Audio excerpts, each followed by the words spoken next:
je suis amputé des 2 jambes. Moi je me marie, je pars 3 jours après. Du coup, je suis projeté et 10 jours après, je pète sur un drone piégé, en fait. Je me check et là, en fait, j'ai ma jambe gauche, elle est déjà, à moitié arrachée, en fait, elle tient plus que par des lambeaux de peau. Bah, je prends mon garrot et je commence à me médicaliser.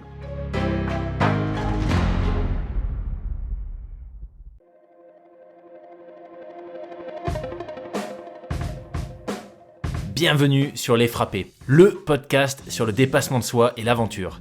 Je suis Loïc Blanchard, entrepreneur, coach et préparateur mental certifié. J'ai été pendant plusieurs années sportif de haut niveau en judo avant de quitter les tatamis pour me consacrer à des sports de plein air comme le triathlon ou partir m'évader sur des treks engagés. Récemment, je suis devenu finisher de la PTL, un ultra-trail de 340 km autour du Mont Blanc organisé par l'UTMB. Depuis la création des Frappés en 2020, j'ai 2 objectifs. Le premier, c'est de vous faire découvrir des univers fascinants, qui font rêver. Avec mes invités, on ira naviguer sur toutes les mers du monde. On participera à des expéditions dans les régions polaires ou en Himalaya. On découvrira l'envers du décor de l'entrepreneuriat et du sport de haut niveau. Et on partira en mission avec des membres des forces spéciales. Le deuxième, c'est de vous aider à croire en vos propres rêves et à passer à l'action grâce au partage de ces invités exceptionnels. On sous-estime largement ce dont on est capable physiquement ou mentalement et je suis convaincu qu'une petite conversation peut déboucher sur de grands changements. On a en moyenne 4000 semaines à vivre sur Terre, alors autant les vivre à fond. Cette semaine, je vous offre un échange d'exception avec mon invité Cyril Chaboun. Cyril est un ancien du commando parachutiste de l'air numéro 10, le CPA 10, l'une des unités des forces spéciales françaises. Le récit de son parcours est profondément marquant. Parce qu'il vient nous rappeler, à l'heure où l'individualisme n'a jamais été aussi fort, qu'il y a autour de nous des hommes et des femmes qui font le choix de l'engagement total au nom de causes plus grandes qu'eux. Cyril s'est battu à l'étranger contre ce que l'extrémisme religieux a produit de pire. Au cours d'une mission, il est gravement blessé et doit être rapatrié en France. Il perd une jambe et doit être amputé de l'autre. L'épreuve l'a mis à terre, mais il a su remonter la pente et est aujourd'hui un sportif paralympique qui portera à nouveau les couleurs de la France, cette fois-ci dans le cadre sportif des JO de Paris 2024. Merci Cyril pour ce témoignage poignant. Ouvrez grand les oreilles, cet homme est l'incarnation même de ce qu'est la résilience. Excellente écoute à vous les frappés.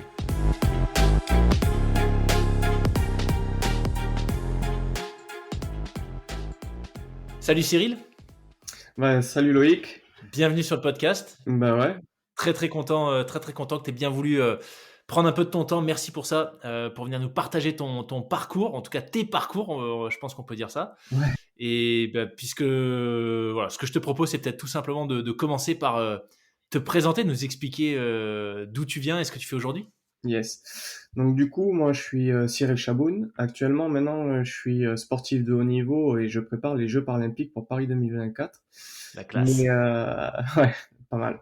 Surtout que c'est à Paris, donc en France, c'est quelque chose qui est exceptionnel pour nous. Donc voilà. Avant tout ça, du coup, j'étais militaire et j'ai été blessé en opération, d'où ma venue dans le sport à haut niveau à l'issue. Donc, je vais te raconter un peu mon parcours militaire. Je suis rentré à l'armée, j'avais 19 ans, je sortais d'un BEP électrotech, mais je me voyais pas forcément bosser dans le civil. Et l'armée m'a toujours un petit peu attiré, donc je me suis Ok. engagé dans les commandos parachutistes de l'air numéro 30 à l'époque, qui était à Bordeaux-Mérignac. Et du coup, 19 ans engagé, tu as à peu près un an de classe avant de pouvoir être projeté à l'étranger. Donc voilà, tu fais tes différentes classes, à l'issue de quoi je suis projeté au Tchad en 2008. Ok. 2007-2008, ouais. Donc Donc, là, juste le CPA 30, ça n'a rien à voir avec le CPA 10, on est d'accord, hein? non, ouais, on Ok. est Donc là, c'est armée conventionnelle, ouais. voilà, on est conventionnel, sauf qu'il y a une petite particularité, mais j'y reviendrai après puisque ça fait partie de mon évolution de carrière, au bout de 2 années, où on est dans des groupes actions quand même et on fait quelque chose qui est très spécifique. Donc, du coup, première opération au Tchad et là, du coup, le CPA 30 a pour mission principale de faire la protection des bases à l'étranger. D'accord. Donc, on monte la garde sur des bases à l'étranger, dont le Tchad. Donc, je fais 4 mois de garde Et là, enfin, je me dis, des fois, la nuit, je refais ma vie parce que tu passes des 4 à 6 heures dans des postes de garde tout seul, bah, à compter les moustiques qui t'attaquent et toutes les bestioles. Donc, je me dis, non, mais je suis pas rentré pour ça. Du coup, bah, je rentre, je passe, je savais que dans les groupes actions du CPA 30, ils cherchaient des transmetteurs. Donc, je passe une qualif qui est la graphie, donc le morse. Ok. Donc voilà, qui était la qualif du transmetteur, voilà, à l'époque. Et du moment que tu avais ça, ben voilà, tu étais officiellement transmetteur. Du coup, je passe ça. À l'issue de quoi, on me propose de partir en Afgha, parce que l'Afgha s'ouvre aussi euh, dans la même période pour la base de Kandahar. Donc, puisqu'on y avait des rafales à l'époque. Et du coup, pareil, il faut monter la protection autour de ces avions. Donc je pars une deuxième fois en protection. Je découvre vraiment le milieu international militaire et je côtoie pas mal d'unités, mais qui eux sortent à l'extérieur pour faire des patrouilles et un peu plus que nous, ce qu'on faisait à garder les avions sur base. Et là, je me dis ouais, c'est vraiment sur ça que je veux évoluer quoi, et plus rester à faire de la garde.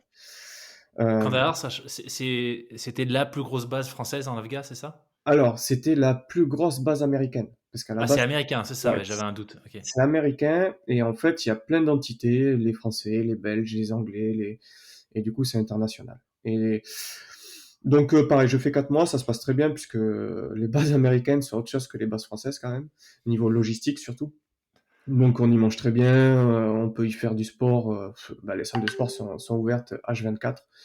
Donc, voilà, je passe un très bon détachement, mais le boulot à côté, c'est pas ça encore.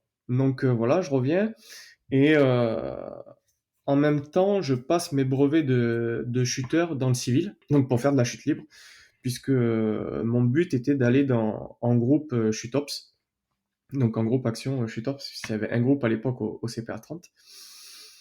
Et quand je reviens d'Afghan, en fait, il y a un deuxième groupe qui s'ouvre. Ils créent un deuxième groupe comme ça, et puis tout se cumule bien, puisque je venais de passer ma PAC enfin, en tant que shooter dans le civil.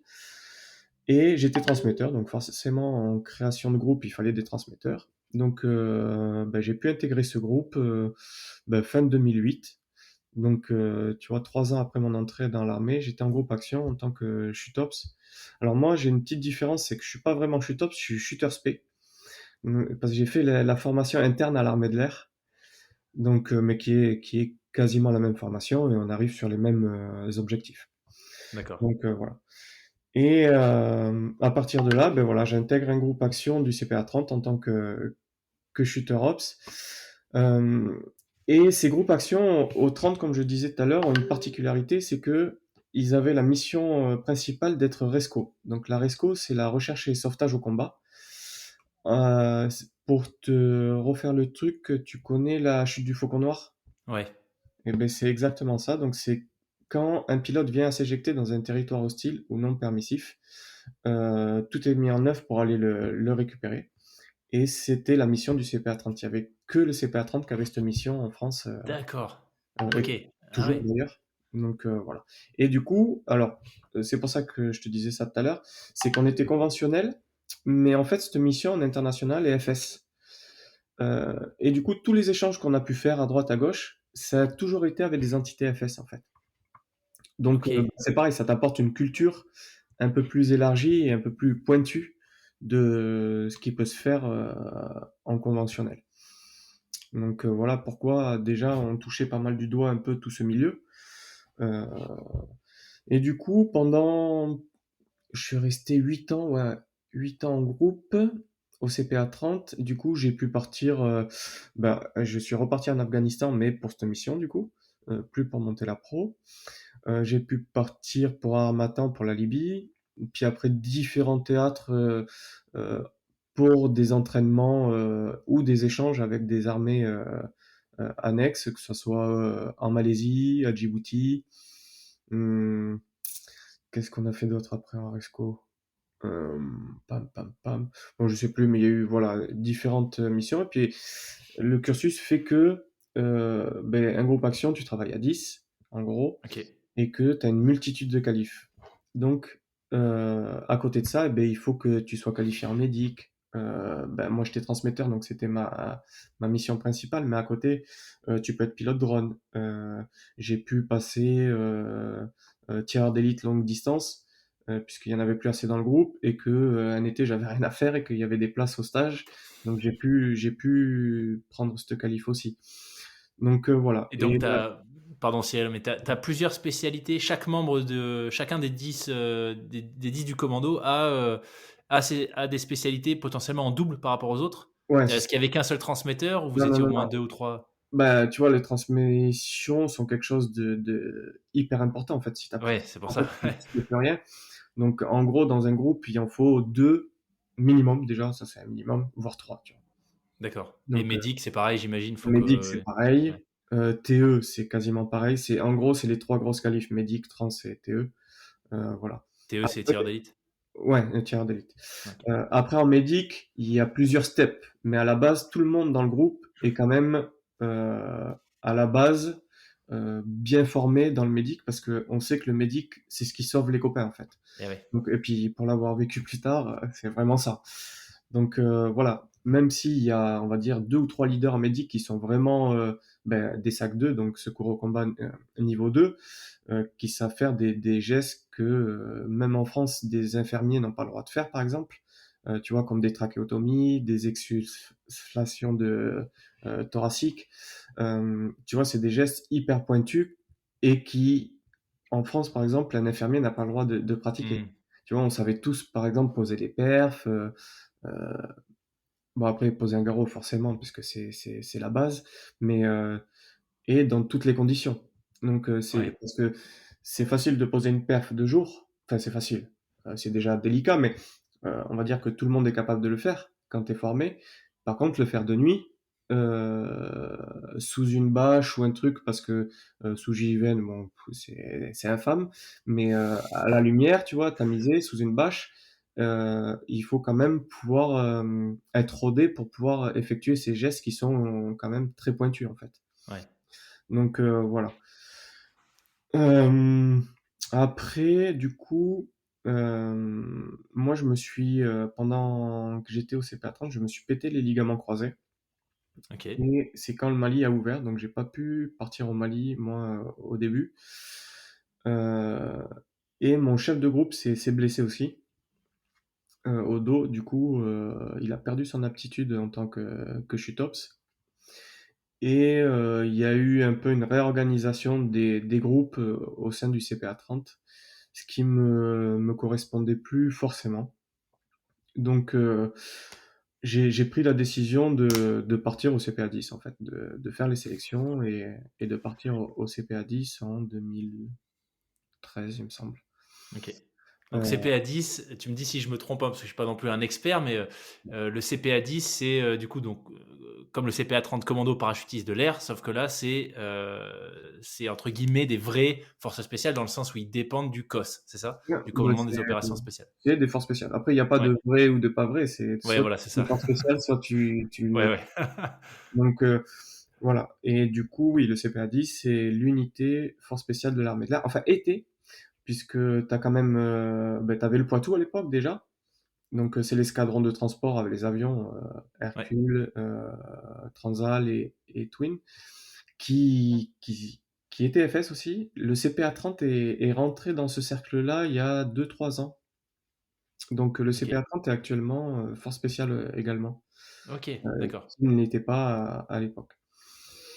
Donc voilà, je prends la décision de changer et d'aller chercher quelque chose qui m'a toujours fait rêver, c'est au 10, on a des groupes actions qui sautent sous oxygène, donc jusqu'à 10 000 mètres en gros. Wouah. Donc, L'altitude de croisière d'un avion, tu vois, d'un vol long courrier, c'est combien? ouais, c'est ça, c'est 10 000 mètres. Oh punaise, ok. Donc, en fait, ils utilisent. Pourquoi avoir une hauteur telle que 10 000 mètres? Parce que c'est quand même une procédure qui est assez lourde. C'est justement, ils utilisent des couloirs aériens de liner, et en fait, l'avion ne ralentit pas, rien, et les gars sortent en oxy et font ce qu'ils ont à faire, en fait, sans être repérés. c'est le mode d'action, pourquoi l'oxy est à la base. Donc, D'accord. et que forcément tu es plus haut, donc tu as une plus longue élongation de, pour pouvoir faire ce que tu as à faire sous voile. Ok, ouais, c'est ça. Donc, tu as l'oxygène, mais en fait, tu déploies pas le parachute tout de suite. Ça peut paraître tout bête quand toi, tu as baigné dedans. Mais en fait, c'est quoi? Tu as un genre de wingsuit un peu qui te Non, permet de t'orienter pendant un bon moment non, non, avant de sortir le parachute? tu ouvres ton parachute de suite. Ah, de suite? Ah ouais? Ouais, c'est le but. C'est, D'accord, ok. bah après, ça dépend où est ta mission, mais à la distance où elle est. Mais le but, c'est que bah, les couloirs aériens, il y en a pas partout, donc tu utilises un couloir aérien, t'es largué, tu ouvres de suite et tu vas sur ton point d'insertion pédestre en fait. Ok. Et Ah, je pensais que tu vois, il y avait cette notion de non. se laisser un peu, tu vois, descendre avant de déplier, Mais enfin, avant après, de déployer le parachute. si par exemple la zone d'action est pas trop loin, bah, tu peux te laisser descendre un petit peu. Tu peux te Ok. laisser descendre et t'ouvres à la hauteur désirée pour faire ton infiltration sous vol. Tu vois, ça sert à rien d'être à 10 000 mètres si t'as besoin Ouais. que 6 000 mètres de chute, par exemple. Ouais. Voilà. Donc, Et 4000 mètres, quand t'es largué à 10 000, il te faut combien de temps pour les faire en chute libre? bah, je sais pas, je l'ai jamais fait. Moi, le max que j'ai fait, c'est 7005, déjà. Et ça a jamais été de la chute libre parce que le but, c'est vraiment de t'insérer sous voile. Donc, c'est de Ok. faire l'infiltration sous voile. Donc, je visais ce groupe action-là puisque j'étais déjà chute ops. Et là, c'est vraiment le must du must, quoi, quand le haut de la pyramide. Donc, j'ai fait les sélections pour aller au 10, du coup. Euh, tout s'est bien passé, voilà. Bah, après, il y a des grosses sélections, tu apprends toutes les procédures FS. Nous, on était trois camarades où on avait déjà 8 à 10 ans de service, et du coup, déjà en groupe action au CPA 30. Et du coup, enfin, on était déjà OPS en fait. Ouais. On connaissait pas les procédures FS qu'il a fallu qu'on apprenne et quelques procédures annexes dues au forces spéciales. Mais à côté de ça, en fait, une fois qu'on a fait nos sélections et nos stages d'intégration, qui est le Beluga, pour aller au 10, on a été inséré en groupe et on est parti quelques mois après au Mali, tu vois, par exemple, parce Ok. que on était OPS. Euh, Comparé à des plus jeunes qui rentraient, par exemple, si tu veux, ils ont fait leur beluga comme nous. Ils ont intégré un groupe, mais ils sont pas partis enfin, j'ai des potes qui sont pas partis avant 2 ans, par exemple. Tu vois? Ah ouais. Donc, Ok. ils s'entraînaient avec le groupe, mais parce que ils avaient pas la même expérience, parce que certains n'étaient jamais même partis en OPEX. Euh, et puis après, tu as une multitude de qualifs à passer pour être Ops en fait. Parce que, bah, tu vois, ça, j'en ai pas parlé tout à l'heure, mais une des qualifs principales aussi des CPA, c'est de pouvoir faire poser des avions sur n'importe quel terrain que qu'il est possible de faire poser l'avion. On a des abacs, il y a des tolérances, voilà. Mais en gros, tu prends un champ, si il rentre dans les abacs et dans les tolérances, on te fait poser un Transal ou un Hercule, tu vois. Et on est les seuls dans l'armée de l'air, enfin dans l'armée française, à faire ça. Ok. Tu vois? Et ça, c'est une des forces des CPA. Donc, ça fait partie d'une qualif qu'il faut avoir aussi, qui est primordiale, sachant que c'est hyper long à faire, puisque t'as quand même pas mal de procédures à suivre.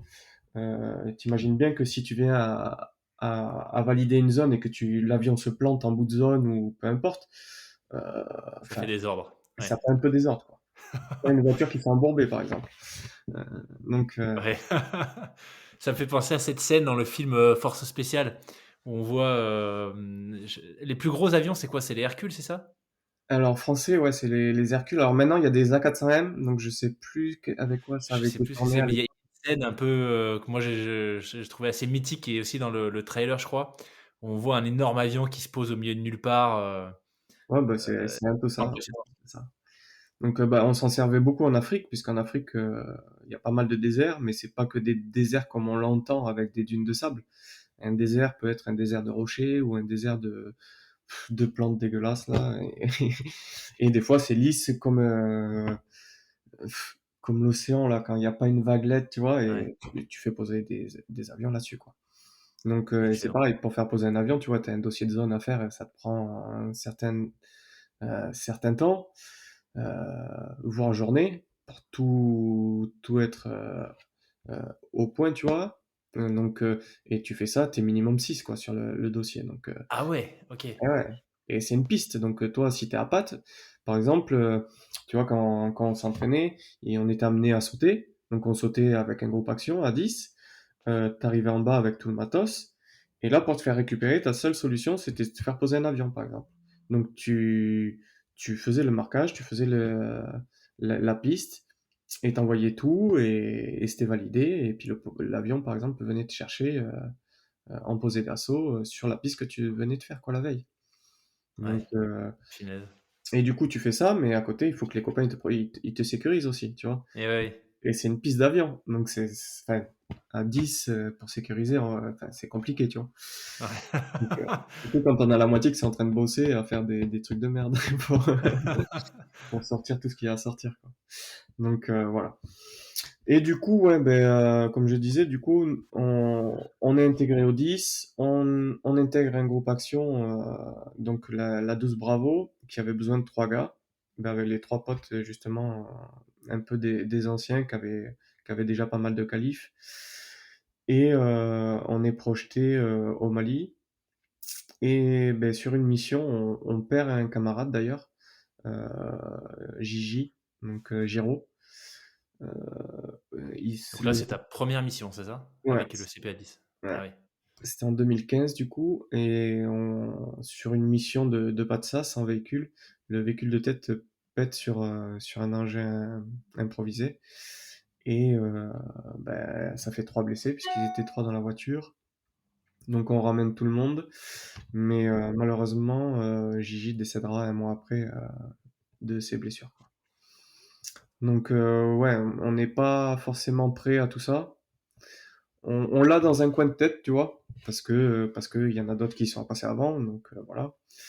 Mais c'est vrai que on n'y pense pas forcément, parce que si on y penserait et que si on serait, comment dire, vraiment réaliste avec soi-même, on n'irait plus faire tout ça en fait, parce que Ouais, ouais. tous les jours, enfin pas tous les jours, mais chaque mission ça passe à côté, ou il y a un copain qui est blessé, et du coup, bah forcément tu l'as dans un coin de tête, mais t'y penses pas trop, et quand ça t'arrive, ouais, ça te remet les pieds sur terre. Hmm. Et pas évident à gérer, ben, de tel point que le groupe a éclaté à l'issue, parce que le chef de groupe passait capitaine, et chez nous ils prennent groupe que pendant qu'ils sont lieutenants. Quand ils sont capitaines, en fait, ils passent dans les bureaux et en off-ops. Donc on perdait le chef de groupe, l'adjoint s'était blessé aussi sur la mission, donc il était rentré pendant la mission.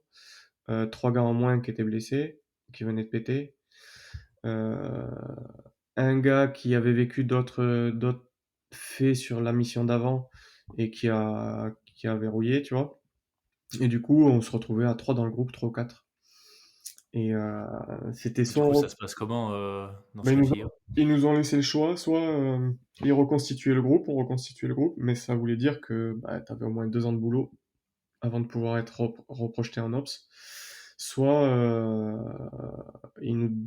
enfin, ils nous ont laissé le choix de quel groupe on voulait intégrer. Et vu que moi, c'était pas mon groupe sur lequel j'étais venu à la base, enfin, pourquoi j'étais venu au CPA10, puisque la 12 Bravo n'était pas Oxy, j'ai demandé à partir à la 12 Charlie, qui, elle, avait la qualif Oxy, quoi. Oxy, c'est? Ben, c'est les shooters à très grande hauteur, Ah, avec ok, d'accord. Ok. d'oxygène. Ah, oxygène, ok, Ouais. d'accord. Donc, bah, tu vois, c'est quand, ouais, bah, fin 2015, du coup, j'intègre la 12 Charlie. Je passe mon stage Oxy aussi, plus d'autres petits stages à côté, puisque ça s'arrête jamais, et puis t'as toutes tes qualifs à maintenir. Donc, t'es en perpétuel entraînement, de toute façon. Donc, ça va assez vite, et on est reprojeté, du coup, avec ce groupe en 2016, mi-2016.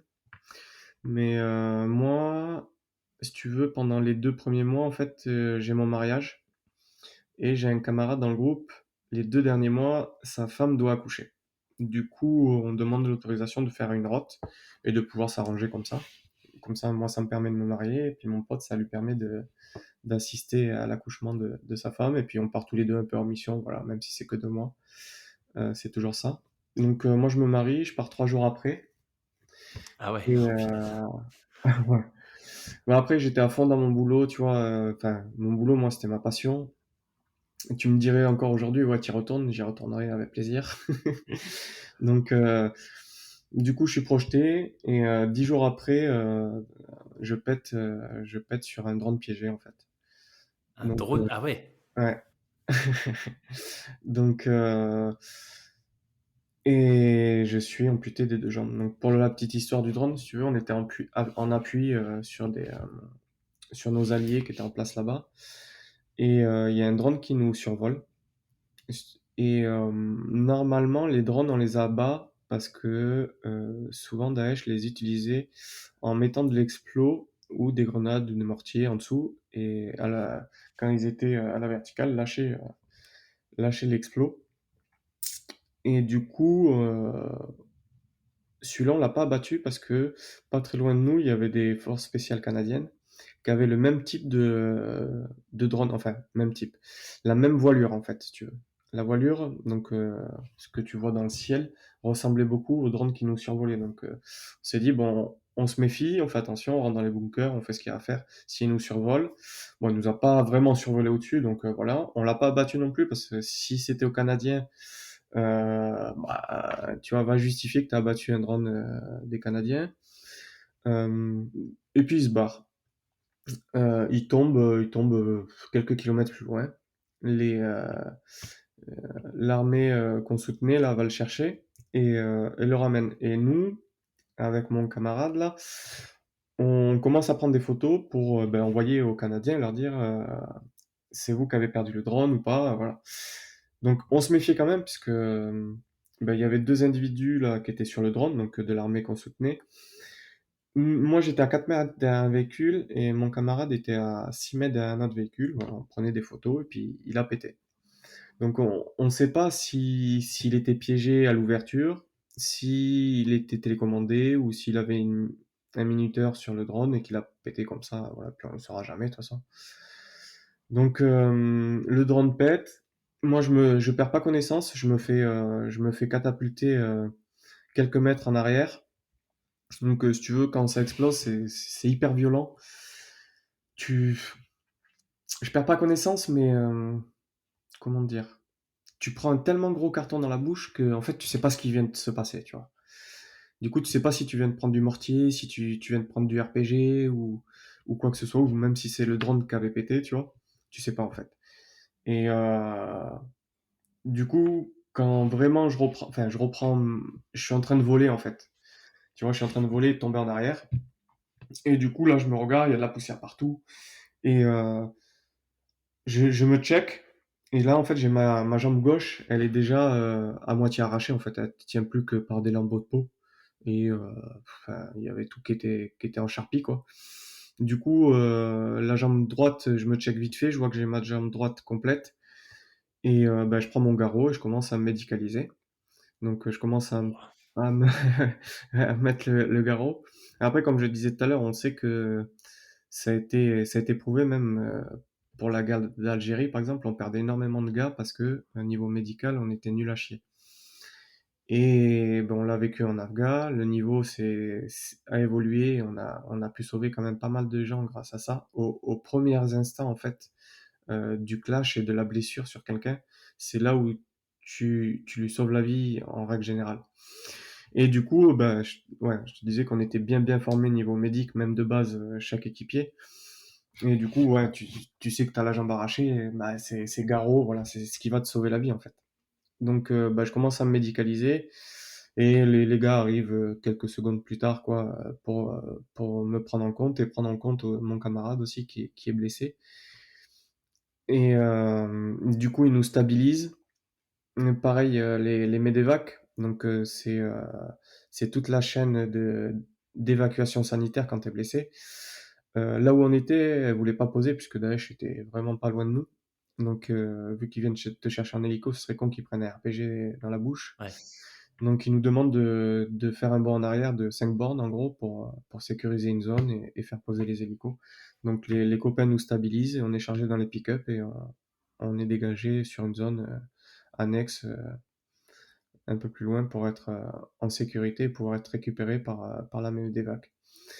Ouah. Euh, Tu vois? Là, t'en parles de manière très, enfin voilà, Ouais, bah, tu vois tout de suite dans l'action, tu te médicalises, enfin c'est assez impressionnant. Mais est-ce que justement toutes ces formations que vous avez, tu vois, le fait que vous soyez tout le temps en train de vous recycler sur tout ce que vous apprenez, les bons gestes, etc. Est-ce que ça t'a permis de,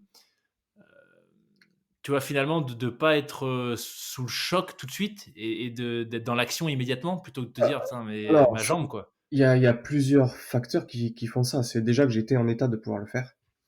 Ouais. Tu vois, j'avais pas forcément le cerveau qui était touché. Heu heu et que après, comme tu dis, on a des formations qui se rapprochent tellement de la réalité qu'après, une multitude de répétitions, ben, en fait, c'est ancré en toi, tu vois? Mmh. Et pour l'avoir vécu sur diverses actions avant aussi, heu, tu sais que c'est ça qui te sauve, en fait. Donc c'est un tout, tu vois? C'est un tout de l'expérience de vie, militaire que j'ai pu avoir avant. C'est l'expérience des formations qui nous sont apportées tout au long de notre carrière et après, c'est la possibilité de pouvoir le faire et être encore en possession de ses moyens Ouais. physiques pour pouvoir l'appliquer et mental. Donc après moi je suis quelqu'un d'assez calme, assez rigoureux. Donc voilà, il t'arrive ça, c'est pas le moment de réfléchir, il c'est Ouais. tu là, pam, il te manque la jambe, bah, garrot, truc. C'est enfin c'est comme ça, tu vois? C'est, voilà. Punaise. OK. Donc Et d'un point de vue, physiologique, tu disais qu'avec le blast, l'explosion, tu été sonné, mais tu es resté conscient. La douleur, elle s'installe au bout d'un moment, ou non, le fait que tu alors sois médicalisé, ça évite justement, ta question est très bien parce que justement, je pense pareil avec, l'adrénaline, le corps, ce qui te procure en fait toutes les hormones et tout ce qui vient par la suite. Et ben, en fait, j'ai pas eu mal du tout. Tout en fait, en gros, j'ai mis, il me semble une demi heure à être évacué jusqu'à à l'hélico et à l'hélico, ils nous ont demandé si ils pouvaient nous injecter des drogues. Donc, là, j'ai accepté parce que j'avais toujours pas mal et je voulais pas avoir mal. Et du coup, tu vois, pendant une demi heure, j'ai pas eu mal. Mais grâce à l'adrénaline, à tous ces petits trucs que le corps, fabrique, pareil, dû à l'explosion, je ne saignais pas parce que ça avait cautérisé la plaie, ah en oui, fait. Mais bon, j'avais une hémorragie interne quand même, dans la cuisse, du coup. Heu, mais visuellement, je ne saignais pas, tu vois? Donc c'est pour ça, encore une fois, tu vois, le garrot, par exemple, tu dis quelqu'un, il se dit: «Ouais, ça saignait pas». Mais non, ton membre, il a arraché, en fait, dedans, ça va peut-être pas bien, tu vois? Et le garrot a permis à arrêter l'hémorragie, tu vois? d'accord. Donc OK. c'est des trucs à la con, mais tu vois, c'est mais bon, après, on est tellement rodés à refaire 10 000 fois, de toute façon, tu le sais, c'est le garrot, c'est vraiment le truc qui te sauve la vie, mais même dans la vie de tous les jours, hein. Tu vois, par exemple, moi, j'en ai dans la bagnole, là. Parce que tu vas sur Ah un oui? accident de la route ouais, mais parce que en fait, ça va tellement vite, tu sais qu'une artère, en 2 minutes, tu es vide. Donc Ouais. et puis, au-delà de ça, même si ton artère, elle est pas touchée, en fait, c'est ça qui va te sauver un membre, c'est ça qui va faire plein de choses. Donc et sur un accident de la route, enfin, tu vois, les accidents de moto, puis de la vie de tous les jours. Un gars, il se coupe avec sa scie circulaire, je sais pas, un doigt. Bon, moi, si tu peux poser un garrot, si tu vas poser un garrot, mais tu vois, c'est des trucs à la con, mais c'est le truc qui va te sauver vraiment. Mmh. Et puis, ça prend pas de place un garrot, tu vois, tu peux en avoir. C'est comme des gants ou des conneries, Ouais. un bandage israélien, mais bon, voilà, c'est des petits trucs, mais ça, c'est plus des formations professionnelles après les Ouais, petits. ouais. Non, mais c'est un super point, tu vois? Et pour avoir échangé, je sais pas si tu le connais, Tony Bush, qui a créé Émotion. Non. C'est un ancien commando, lui aussi, je te disais, avant qu'on commence, j'ai eu trop de commandos. Non, je plaisante pas trop de commandos, mais j'ai eu surtout des commandos, sur le podcast en invité. Commando marine, en tout cas. Ouais. Et donc lui, donc il a quitté les commandos marines, il a créé une société qui s'appelle Émotion avec un H. Et sa mission, c'est de vulgariser, si tu veux, le premier secours, de faire en sorte que chacun soit formé et équipé Mm. pour potentiellement sauver la vie de son copain quand sur une sortie VTT, tu te fais une fracture ouverte ou un truc comme ça. Et on en avait un peu parlé de ça. Il m'avait partagé ce chiffre aussi, tu vois, sur une artère, qu'en fait en 1 minute 30, 2 minutes, si t'es une artère sectionnée, c'est fini. Ouais. Tu t'es vidé, c'est terminé. Et donc ouais, je trouve ça. Je sais, ouais, j'ai l'impression que tant que ça t'est pas arrivé, en fait, tu mesures pas vraiment l'importance de gestes qui peuvent sauver la vie. Mais si tu te retrouves dans la situation où tu sais pas comment agir, là par contre, tu dois t'en rappeler, Ah quoi. ouais. Bon, Ouais, après, t'as d'autres solutions annexes, tu vois. Tu peux prendre ta ceinture, tu peux prendre ouais, tu vois, un t-shirt, tu le roules, tu vas lui faire un garrot, mais il sera pas aussi efficace qu'un vrai garrot. ouais, Donc ouais, voilà. C'est toujours des petits trucs en plus. Et, voilà. Et du ouais, coup, non, pas, ouais, bon, on revient sur l'accident. Du coup, ouais. pas de douleur jusque tant que je revienne en France, de toute façon. Et, euh, et tu vois, la plaie était cautérisée, ça saignait plus. Et les copains, quand même, m'ont sauvé la vie, puisque il a fallu qu'ils me passent des perfs pour me stabiliser, tu vois. Ils m'ont envoyé de la morphine, même si c'est des doses infimes qu'on a dans les trousses de combat, mais peut-être que c'est psychologique et que ça aide. Donc, du coup, pas du tout de douleur. Mais pour dire que le corps humain est vraiment une machine de guerre, et on le verra après par la suite, là, surtout pour la rééducation, c'est un truc de fou. Le corps humain c'est un monstre. C'est un Ouais. monstre. Du Et donc coup, là, pour résumer, donc sur l'explosion se passe, tu vois tout de suite que ta jambe gauche, elle est plus là. La jambe droite, tu disais, tu te check, tout semble bon. ouais, C'est ça, au moment où les tu contacts. vérifies. Ouais. T'es évacué au bout d'une demi-heure, 5 km en arrière. Retour en France immédiat, c'est-à-dire, est-ce que tu as une étape Alors, intermédiaire? ouais, j'ai eu une étape intermédiaire puisque j'étais pas transportable en fait. Si tu veux, l'hélico de la Medevac est venu nous chercher. Il nous ramène sur un hôpital américain qui peut faire de la chirurgie de guerre. Du coup, tous les deux avec mon camarade, du coup, lui est amputé d'une jambe au niveau du tibia. Moi, alors il me stabilise et il finit de m'amputer ma jambe gauche. Voilà. Le problème, c'est que j'avais pas que ça, j'avais des éclats à l'intérieur. Tu sais, pour faire de la frag, dans l'explo, en fait, ils mettent des roulements à billes. Comme ça, en Ah fait, oui. ça fait des morceaux de métal et puis les billes font beaucoup de mal. Mais j'en ai encore dans le corps d'ailleurs. Et, euh, et du coup, j'ai eu les intestins qui ont été touchés. Donc, il a fallu qu'ils m'ouvrent en deux et qu'ils nettoient un peu tout ça, et qu'ils stabilisent. Mais du coup, j'étais pas transportable de suite. Par rapport à mon camarade qui, lui, a pu être évacué vers la France dans les 24 heures, quoi. D'accord. Parce que, pareil, quand on pète, on a une des meilleures chaînes Medevac au monde, la France. Euh, que ça soit sur les territoires ou hors territoire pour venir te chercher et te rapatrier en France dans les hôpitaux des armées, en fait. Parce que quand tu pètes, bah, t'envoies des messages d'évacuation, truc, ça remonte très très vite vers Paris. Et à Paris, il y a toujours un Falcon qui est prêt à décoller pour aller chercher ses blessés sur n'importe quel territoire. Ah ouais. Ouais. Du Ok. coup, bah, en même temps que nous, on était évacués de la zone où on était, t'imagines que le Falcon décollait de France pour venir nous chercher à l'étranger. Wow. Donc, dans la journée, mon camarade était évacué, stabilisé par les Américains, puis évacué vers la France par le Falcon français, là, sur Et donc l'hôpital. pardon, c'est un avion qui est médicalisé aussi, le Falcon? Alors, si tu veux, c'est les Falcons qu'utilisent nos gouvernants, Ouais. donc le président, voilà, qui est transformable en Medevac en fait. Donc D'accord, dedans, ok. ils y mettent tout, bah, des brancards, des trucs, voilà, pour pouvoir t'évacuer. Et du coup, qui est toujours en alerte en fait. Il est en alerte H24, un équipage qui est prêt à décoller au cas où il se passe quelque chose. Ok. Et du coup, mon camarade est rapatrié sur l'hôpital des armées de Percy, à Paris. Moi, je suis pas transportable.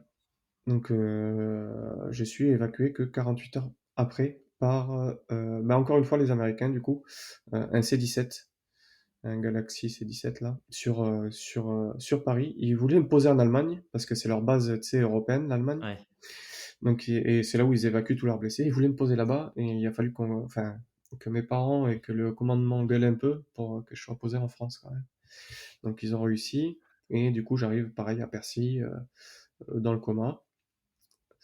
Je reste, du coup là on attaque la phase de l'hôpital avec les différentes opérations. Donc j'arrive, je suis dans le coma, je suis stabilisé, j'ai toujours ma jambe droite d'ailleurs, qui est complète. Et je reste 10 jours je crois dans le coma. Mais c'est un coma artificiel pour nous préserver des douleurs et pouvoir faire les plus grosses opérations sans qu'on souffre trop. Donc, pendant ces 10 jours, je suis amputé en partie de ma jambe droite. La jambe gauche est stabilisée, elle bouge plus. Mais la jambe droite, due à l'explosion, en fait, on chope des bactéries et des champignons qui n'arrivent pas à stopper avec les médicaments. Et du coup, pour simplifier le truc, ça fait comme une gangrène qui remonte au fur et à mesure. Ils sont obligés de couper en fait parce que ton membre il meurt au fur et à mesure, quoi. Donc, il me coupe la moitié du pied, après le pied, tibia, genou. Bon, ça sur une période d'à peu près 15 jours, 3 semaines. Ok. Donc, euh, et du coup, quand ils arrivent au genou, ils arrivent à me stabiliser et à vaincre ces bactéries. Et c'est pour ça que je suis amputé des deux jambes au niveau des genoux, en fait. Voilà. Waouh. Ouais. Punaise. Après, ouais, bah, c'est une période un peu compliquée, surtout de souffrance, mais il y a des bons médicaments qui te font partir ailleurs et qui te limitent quand même un peu la souffrance, même si, bon, j'en rigole aujourd'hui, mais c'est vrai que ouais, j'étais pas du tout dans le même état à l'époque, et non, j'en rigolais pas du tout même. Parce Mais que quand tu t'es réveillé, c'est-à-dire, tu as été plongé dans le coma à l'hôpital américain, c'est ça? ouais, Donc enfin, même transporté en gros à l'hélico. Donc, quand ils nous ont à passé l'hélico, le ouais. drogue, là, en gros, c'est le dernier souvenir que j'ai. Et Et donc tu te réveilles quoi, quasiment 3 semaines après, 10 jours après, en gros, 10 jours après, à et Paris. là tu te rends compte, les réveils, ça se passe comment quand c'est un coma artificiel? T'es tout de suite lucide ou Alors, non, t'as t'es un pas tout de temps, suite lucide, déjà, t'as très mal. ouais, En plus, je me suis hyper mal réveillé, j'étais encore intubé et tout, donc c'est hyper bizarre. Mais je savais qu'il s'était passé quelque chose. Je savais que j'avais pété en fait. J'avais plus les idées en face, tu vois, mais je savais qu'il s'était passé quelque chose. Euh, Douleur, du coup, mais les premiers jours sont quand même compliqués parce que t'es encore sous des drogues en fait pour éviter d'avoir mal et que, bah, pareil, j'étais quand même bien brûlé. En gros, je faisais un bloc tous les 2 jours. Donc un bloc opératoire, je ah ouais, repassais entre l'amputation de la jambe et en fait, on voit pas trop, mais j'ai tout le bras, si tu veux, et le visage qui était brûlé au deuxième degré profond. Donc pour soigner ça, en fait, je repartais au bloc. Il me rendormait et je repartais au bloc pour que ça soit moins de souffrance pour moi en fait. Donc ça aussi, pendant en gros un mois, ouais, tous les 2 jours, j'étais au bloc quoi. Que ça soit pour la jambe ou pour les brûlures quoi. Donc là, c'était vraiment une période euh, délicate dans la douleur surtout. Tu vois, maintenant j'en rigole et tout, enfin je peux te le raconter 10 000 fois parce que voilà, je suis passé outre. Mais c'est vrai que sur le moment, très très très compliqué quoi. Très très compliqué. Et puis même pour la famille autour. Euh, ouais. Même pour la famille autour, tu vois. Enfin, mais ma mère ne pouvait plus manger de viande rouge pendant au moins un an, tu vois. De voir les moignons en sang, truc, Ah oui. ça l'a traumatisée, tu vois. Euh, Alors qu'elle était fille de, de boucher chevalin, tu vois, elle a grandi dans le sang et dans la viande rouge, mais ça lui a mis un stop, ouais, pendant bien un an, quoi. Et tu prends mon père, par exemple, euh, ben, il commence à pouvoir me regarder à la télé, regarder des trucs sans pleurer, tu vois. Ah Euh, oui. il y a eu une phase très très compliquée, tu vois. Il aurait préféré, bon après c'est normal, c'est un papa, tu vois, mais il aurait préféré que ça soit lui que moi, tu vois. Ouais. Donc, mais du coup, pour dire que même l'entourage subit énormément la chose. Donc, c'est mon épouse qui, pendant que j'étais en réa, on a appris qu'elle était enceinte de quelques semaines. Du coup, moi, je sortais de réa quand on l'a appris là. On a pris la décision qu'elle avorte, quoi, parce que je savais que j'en avais au moins pour quelques mois. Elle gérait la maison sur laquelle on venait d'acheter avant de se marier, toute seule, le boulot, le petit. Et puis, c'est pareil, quand les femmes elles sont enceintes, niveau psychologique, ça y joue énormément, tu vois, sur le fœtus et tout. Et c'était vraiment pas le bon moment là pour cumuler. C'est, ça peut être des facteurs de choses inattendues sur le bébé à l'issue, quoi. Donc, tu vois, pour tout ça, on a pris la décision qu'elle avorte. Donc, bah, pareil, pas une étape évidente à passer pour elle. Donc, bon, c'est tout plein de choses qui font que pour l'entourage, c'est hyper dur. Et bah, ils essayent de pas le montrer parce que moi j'étais dans le dur en plus là à ce moment-là, vraiment, tu vois. Et c'est du coup ils prennent sur eux, ils en parlent pas forcément. Alors que moi, du moment que j'ai pu reprendre conscience de tout ce qui s'était passé, à me remémorer le fil de l'histoire, reprendre les souvenirs, euh, ben, je parlais plus à mes potes et tout que aux psy par exemple. Tu vois, les Mhm. psys ils viennent, ils te demandent de te raconter ton histoire, voilà. Mais au final, enfin, moi, ils m'ont apporté aucune solution. Et c'est mes potes qui me disaient, ouais, bah, essaye ça, essaye de faire ça, essaye de, tu vois. Et qui quelque part, m'ont sorti du fond du trou. Parce que, voilà, hyper actif, quand je Ouais. reprends conscience vraiment de la vie, on va dire, euh, qu'est-ce que je vais faire? C'était ma passion. Qu'est-ce que je vais faire euh, sans mes guibolles, quoi. Tu vois. Donc, vraiment, vraiment dur cette période. J'essaye de trouver des exemples en France de gens qui ont été double amputés, qui ont repris le cours de leur vie. Et tous ceux que j'appelle ou que je contacte, euh, plus aucun ne marche avec des prothèses. Ils sont tous retournés en fauteuil et un peu la galère. Donc bon, ça m'aide pas à me sortir de tout ça. Et merci les réseaux sociaux, j'ai pu trouver des Américains qui, eux, gazent vraiment et qui ont repris leur vie vraiment normalement. Enfin, normalement. Il y a toujours des adaptations, mais voilà, qui marchent avec des prothèses, ben, comme je peux le faire à l'heure actuelle, mais voilà, et qui m'ont donné un objectif, tu vois, euh, me dire, ben, la vie, elle s'arrête pas, elle continue, et il y a encore des choses à faire, tu vois. Donc, euh, quand même dur de sortir du fond du trou, surtout que, tu vois, je suis hyper terre à terre, je sais assez bien m'analyser, et pour te dire, je me voyais au fond, je me disais, mais putain, sors-toi les doigts, c'est pas toi, quoi. Et j'y arrivais pas. Quand la tête, elle veut pas, c'est Mhm. infâme. C'est infâme. Et la seule solution qu'ils ont, les docs, après, c'est des cachetons antidépresseurs et tout, en fait, qui te Ouais. droguent et qui te laissent amorphe dans ton canapé. Et moi, c'est pas mon dada. Donc, j'ai accepté à un moment donné de prendre des cachetons, tu vois, mais j'ai vite arrêté. Je sais pas si ça m'a aidé ou pas. Sur ça, je peux pas dire. Ça m'a peut-être aidé. Mais, euh, mais pour moi, ce qui m'a vraiment aidé, où je me suis mis un coup de pied au cul, c'est quand bah, les gars sont restés 2 mois en mission encore quand j'ai pété, et ils sont rentrés. Du coup, bah, tu sais, nous, le 10, c'est à Orléans. Donc, à Percy, pour Percy, tu as 1 heure et quelques de route, un peu plus d'1 heure. Et tu avais des gars qui venaient me voir presque tous les soirs, quoi. Donc, et là, à te dire, putain, les gars, ils bossent la journée. Tu vois, ils font des horaires de ouf. Ils viennent te voir. Ils essayent de te motiver, de te truc. Et toi, tu veux rester dans ta chambre à pas sortir, truc. Ta famille, c'est pareil. Et à un moment donné, tu vois, je me suis mis un petit coup de pied au cul à me dire, là, il faut vraiment que tu fasses quelque chose. Même si je le voyais avant, tu vois.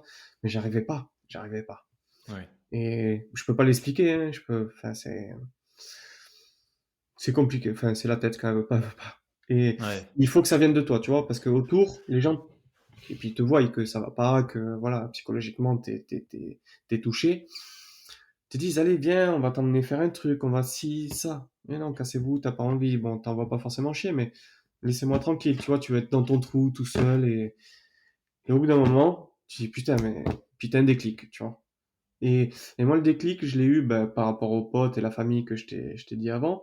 Et c'est aussi le moment où j'ai pu commencer à être appareillé avec une prothèse, tu vois, où j'ai pu me remettre debout et plus être en fauteuil. Tu vois, ça m'a beaucoup aidé parce que ça y est, les opérations entre parenthèses étaient un peu finies, les plus grosses en tout cas, et je commençais à remonter la pente, tu vois. Et ça, psychologiquement, c'est vraiment, voilà. de re-être debout, de te dire, tu vois, tu vas y arriver aussi, tu vas remarcher comme les Américains, truc. Et ben, au fur et à mesure, voilà, tu vois tes efforts, tes trucs. Donc, ça m'a, voilà, c'est à partir de là où j'ai commencé à sortir du fond du trou. Sachant que Waouh. pendant la réa, ouais, j'avais perdu aussi, ça, par rapport au poids, j'ai perdu 20 kilos de Et ouais, masse. j'allais te demander physiquement comment tu fais. Parce que tu as passé combien de temps, du coup, entre que ce soit alité, les opérations, jusqu'au moment où tu as été capable de te mettre debout avec les prothèses? Euh, 4, 3, 4, 5 mois. Ah ouais, ouais, donc là, J'ai musculairement, ça devait être fait, un truc de mais fou. j'ai fait un mois de réa, de toute façon, et après, j'ai fait un mois d'ortho. J'ai fait 2 mois à l'IT, du coup. Et après, j'ai commencé la réduc. Waouh. Donc, et la réduc a commencé sans l'appareillage d'abord. A commencé, voilà, Ouais. les gestes de la vie courante.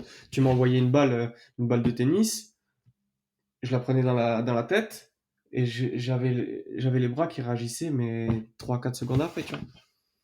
Parce que le fait du traumatisme que tu as vécu, des drogues qu'on t'injecte et tout pour les douleurs et tout ça, ça a un impact en fait sur ton corps et sur le cerveau. Et tu vois, je pouvais plus serrer les mains.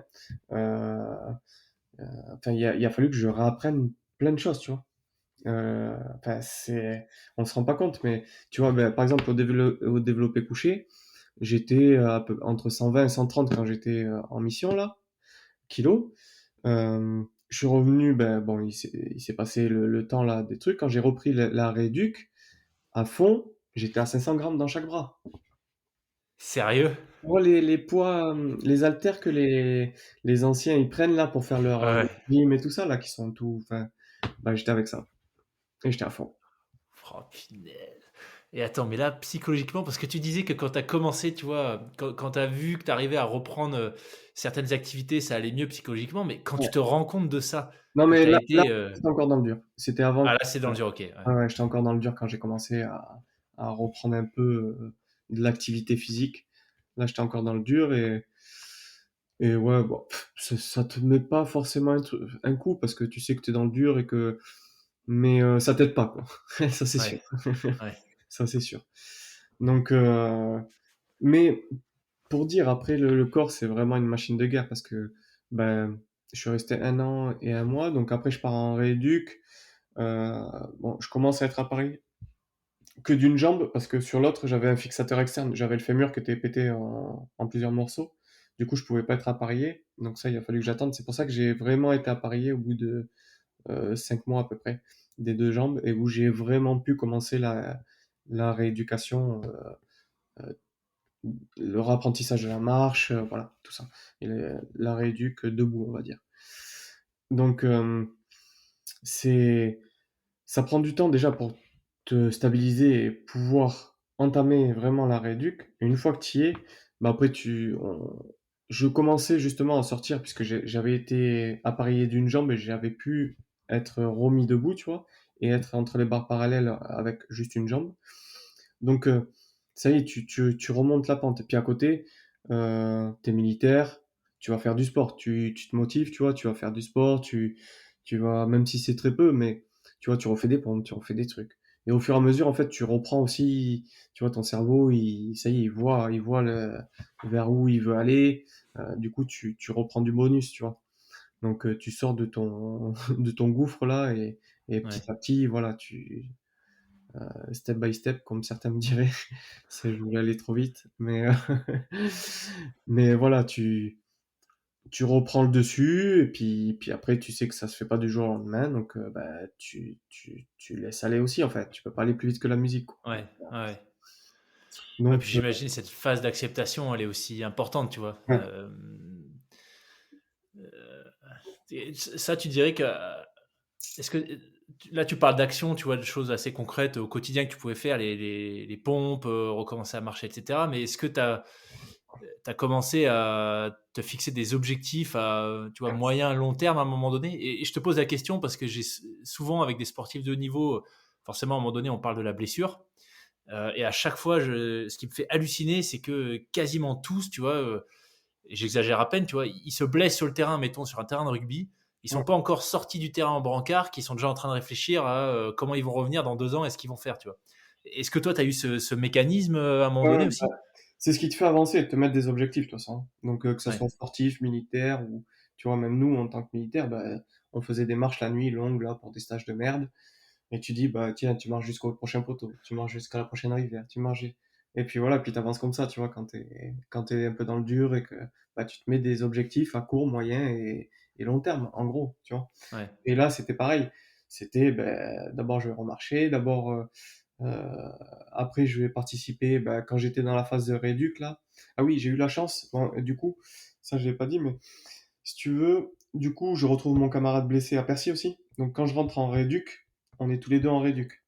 ok, Il y a ça, il y a le fait que j'ai un pote du 10 qui 3 ans avant, a un accident de moto et qui se flingue le pied, qui galère avec des infections, des trucs, et qui prend la décision de se faire amputer quelques mois avant.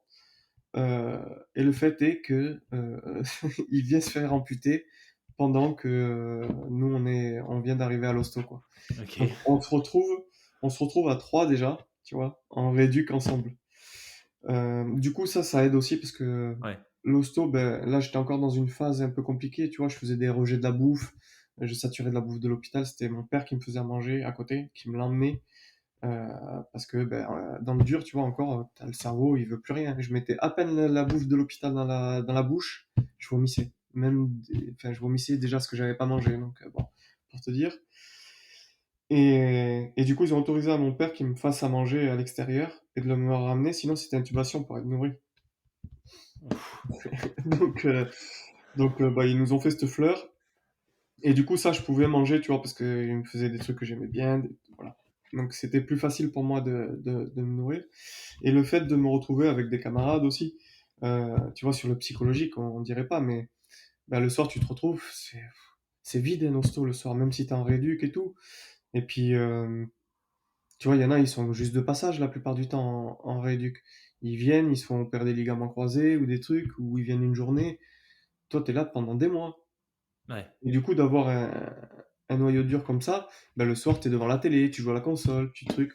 Hum, on- Grâce à lui, justement, mon pote là qui prend la décision de se faire amputer, il habitait, euh, il habitait en partie sur Paris et du coup avait sa bagnole et conduisait déjà avec son autre pied. Donc la journée ou le soir, en fin d'après-midi, tu vois, on sortait pour aller tirer dans Paris, tu vois, par exemple, sur un stand de tir là qui nous a accueillis. Et donc c'était la petite anecdote. Mais du coup, les infirmières nous appelaient. Oui, vous êtes où? Il faut remonter pour les soins. Oui, bon, c'est bon, on a pas mal, 0 sur 10. C'est l'évaluation de la douleur là qui te demande à chaque fois.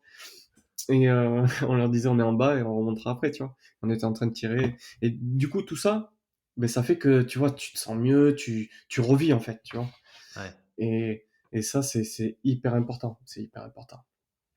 Donc, euh, Donc voilà, et puis bah, je fais ma rééduc, du coup avec les deux prothèses, quand je peux être à Paris avec les deux prothèses, donc je teste déjà une paire de prothèses, donc des genoux électroniques, euh, qui me correspondent pas les premiers, mais t'es obligé de tester plusieurs genoux pour te rendre compte. Donc voilà, et les deuxième paire de genoux, du coup, qui sont ce qui se fait de mieux au monde actuellement, en plus, donc me correspondent totalement. Et ben, je reprends à marcher. Tu reprends à vivre ta vie de tous les jours en fait. Donc il y a eu des périodes pas évidentes parce que bah, c'est pas la même fonctionnalité que quand t'as tes deux jambes. En fait, tu marches pas pareil. C'est pas les mêmes muscles qui te font activer les jambes pour dérouler les pas.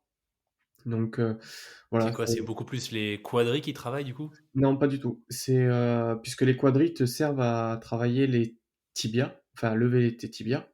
Ok. Tu vois, quadri et ischio, c'est pour les tibias en fait. Et moi, vu qu'il me reste que les quadris et enfin, il me reste que la cuisse. Et Ouais. en fait, ce qui te permet de bouger la cuisse, c'est le fessier et les ischios en fait, hein. Ok. C'est le muscle du dessus en fait qui te permet de bouger ton membre, Ah ouais. Ok. tu vois. Donc, tu marches un peu avec les hanches et bon, c'est une démarche un peu robotique, mais bon, Il faut, voilà, il faut réapprendre. Donc, au début, entre les barres parallèles, comme on peut voir à la télé, là, quand ils font de la réduc, après avec un déambulateur et des béquilles, et puis après sans rien. Donc, bon, ça s'est pas fait du jour au lendemain aussi. Je suis tombé beaucoup de fois, mais comme je dis à tout le monde, je peux tomber 10 fois, je me relèverai 10 fois. Donc, c'est pas très grave, c'est juste un apprentissage de la vie. Et puis là où je suis tombé, en fait, ça m'apporte un rétex, enfin une, une expérience qui me permet ben, de peut-être mieux analyser pour la prochaine fois, tu vois, où j'aurai la même situation et de pouvoir mieux marcher en fait. Hmm. Donc après, ça dépend la vision des choses que tu en as en fait. Donc voilà. Et du coup, on commence à toucher du doigt le sport de haut niveau puisque c'est pendant cette période de rééduc avec bah, mon camarade qui a été blessé aussi avec moi, il y a ce qu'on appelle les Invictus Games. Donc je Ah sais oui, pas si tu connais. ouais. Donc bah, pour la petite info, les Invictus Games ont été créés par le prince Harry en 2014 pour les blessés de guerre puisque lui-même étant combattant à l'époque, a voulu faire quelque chose pour les blessés et pointer du doigt bah, tous les blessés qu'avaient donné pour leur pays. Donc à créer cette compétition qu'on pourrait un peu assimiler à des JO pour les militaires blessés. Et du coup, on avait un camarade qui avait participé l'année d'avant, qui était blessé quelques temps avant. Et l'idée nous vient de se dire, puisque voilà, on reprenait le physique, on reprenait voilà conscience que retravailler dans l'armée, enfin pour ma part en tout cas, c'était pas possible. Enfin, ce que je faisais et qui était ma passion n'était plus possible. Je me serais retrouvé derrière un bureau, pour moi, c'était hors de question. Euh, du coup, on se dit, ben pourquoi pas tenter les Invictus Games. Et du coup, on fait venir le CNSD, donc, qui est le Centre national des sports de la défense, pour nous expliquer, puisque c'est eux les leaders sur les compétitions militaires pour la France, pour venir nous faire une petite explication, un petit briefing de tout ce qu'était la reconstruction par le sport, parce qu'il n'y a pas que les Invictus Games qui sont mis en place pour les blessés. Donc voilà, il y a des personnels qui viennent, qui nous expliquent, et en fait, ils nous expliquent tout le process de reconstruction par le sport, avec des stages, des trucs et tout. Et nous, on a vraiment en tête bah, les Invictus Games, tu vois, parce que voilà, on est comme ça, tu vois, on en veut toujours plus et on se met pas de limite, donc on veut le haut du panier. Et du coup, ils nous stoppent de suite, tu vois, ils nous disent non, mais attendez, vous êtes encore à l'hosto, vous nous faites déplacer. Bon, ils avaient jamais vu ça parce que bon, voilà, on avait les bons contacts. Et ils disent mais il y a avant tout ça, il faut se reconstruire, il faut ah, ben, en fait, ce que vous avez pas compris, c'est qu'on sera aux Invictus l'année prochaine. Et on a été aux Invictus l'année d'après. Énorme. Enfin, dans l'année même. Dans l'année. Donc, voilà, mais ça fait partie des objectifs et quand, tu vois, nous, on a toujours été combattants, on a toujours cherché le meilleur, l'excellence. Et en fait, quand tu te donnes des objectifs, on se donne pas des moitiés d'objectifs, on se donne des objectifs, tu vois, qui sont durs à atteindre, certes. Des fois, on n'y arrive pas, mais tu es toujours au-dessus que si tu t'étais fixé un objectif moyen, en fait, tu vois. Ouais. Donc, bah après, c'est une mentalité à avoir, hein, mais voilà. Et, euh, et du coup, on a l'occasion d'être sélectionné pour les Invictus Games de Sydney, quoi, en 2018. Donc, bah, la réduc se passe et je sors fin 2017. Euh, du coup, qu'en janvier 2018, en parallèle, je prends contact avec l'équipe de France de volley assis, bah, sur lesquels je me prépare actuellement pour les Paralympiques. Parce que j'ai un camarade qui a eu l'occasion de faire les JO de... Merde, je sais plus lesquels c'était. Alors, Tokyo et ceux d'avant, c'était, je sais plus, C'était Rio. Rio, en canoë, et qui nous dit, ben, il crée une équipe de France de volley assis. Est-ce que, enfin, ça t'intéresse? Je dis, ouais, je savais même pas que ça existait. Parce que, si tu veux, j'ai découvert ce sport pendant la réduc. Le vendredi après-midi, les kinés mettaient en place un sport collectif. Et souvent le volley assis. Et je pensais qu'ils mettaient ça pour... bah, c'est vrai que c'est quelque chose que tu peux jouer en tant que valide et en tant qu'handi. Et tout le monde est au même niveau parce qu'on est assis par terre et qu'on joue avec un ballon et que voilà. Et du coup, j'avais bien adhéré, tu vois. Et quand mon pote il me dit ça, je dis ah, c'est pas mal ça. Et, euh, et du coup, quand je sors de l'hosto là, j'appelle directement l'équipe de France là, le staff, et je leur explique un peu l'histoire. Je leur dis que voilà, on est fanat de venir essayer. Et du coup, je propose aussi à mon pote là qui était blessé avec moi, si ça l'intéresse. Et on intègre l'équipe de France de volley, assis comme ça en fait. Génial. Donc, du coup, équipe de France de volley. À côté, ben pareil, sélection Invictus Game, tout ça. Donc, on était sur les deux sports avec tous les deux aussi, hein, encore. Hein. Et moi, à côté, je voulais... parce que les Invictus, c'est qu'un temps, tu vois, pendant ta reconstruction, et après, tu as le droit de les faire que 2 fois. Et Ok. c'est pas les JO, t'as pas des championnats du monde, t'as pas des championnats d'Europe. Voilà, ça reste quand même côté milli. Même s'il y a un bon niveau, voilà, c'est pas quand même comme dans le civil où tu as les Paralympiques, les mondiaux, voilà. Et du coup, j'intègre l'équipe de France de volley, mais à côté, je voulais un sport individuel. Et je commence une saison en ski en fait, parce que j'aimais beaucoup le ski. Donc j'ai eu l'occasion de pouvoir retester le ski en fauteuil et j'ai kiffé. J'ai kiffé vraiment, parce qu'en plus, moi qui adorais le ski avant, là tu es dans un fauteuil, il est sur amortisseur, tu forces plus, enfin ou quasiment plus, et c'est l'amortisseur qui prend toutes les bosses, enfin entre guillemets, parce que j'ai pris des belles vôtres quand même, mais et du coup, je fais toute une saison en championnat de France et Coupe de France de ski alpin, donc slalom, géant, et voilà. Et à l'issue de la saison, au final, en ayant rencontré le staff, équipe de France, eux ne recrutaient pas aussi facilement. Il fallait déjà que tu fasses du résultat, parce qu'ils avaient déjà un bon collectif. Et en plus, il faut que tu aies vraiment un bon budget, parce que le ski vaut très très cher. Une saison, en gros, si t'as pas de sponsor, c'est délicat de la mener comme il faut, parce que c'est entre 15 et 25 000 euros, quoi, une saison. Ah ouais, ouais. Et ça, c'est pour les gars qui habitaient déjà la montagne. Moi, je n'habitais pas la montagne. Pour te loger l'hiver, c'est hors de prix. Ouais. Et puis après, c'est tout le matos et les compétitions que tu dois, et ton entraîneur que tu dois payer, quoi, sur tes semaines d'entraînement. Donc, j'ai participé pendant un an, mais à l'issue de quoi, voilà, ça n'a pas été concluant parce que financier, et quand tu n'habites pas les montagnes, c'est quand même très très compliqué. Hmm. Si j'aurais vraiment voulu m'investir, il aurait fallu que je déménage en montagne parce que voilà, Ouais. c'est trop compliqué sinon. Donc je me retourne vers un autre sport qui est le tir pistolet.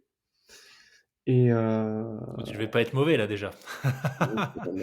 j'avais des bases, mais il a fallu que je rapprenne à tirer. Que, c'est, que je rapprenne un tir que je ne connaissais pas en fait. Ok. Vraiment. Puisque c'est un tir en compétition, donc moi je tire en pistolet en 10, 25 et 50 mètres. Et du coup, c'est quand même très très spécifique. Donc oui, j'avais une base de tireur, mais pas une tireur de compétition et Ouais. pas sur ce genre de tir. Par exemple, au 10 mètres au plomb, c'est 1 h 15 le match, t'as 60 plombs. Tu sors du noir, c'est fini, tu mets un plomb à côté dans le blanc, enfin, et puis même le 7 ou le 8, c'est déjà pas très très bon, tu vois. Tu sais que tu iras pas forcément en finale, déjà. Donc, et du coup, voilà, il a fallu que je rapprenne, que je me reconcentre pendant 1 heure, que voilà, c'est différent. Donc, et du coup, je suis rentré en équipe de France de tir pistolet également, et passé sportif de haut niveau aussi en tir pistolet.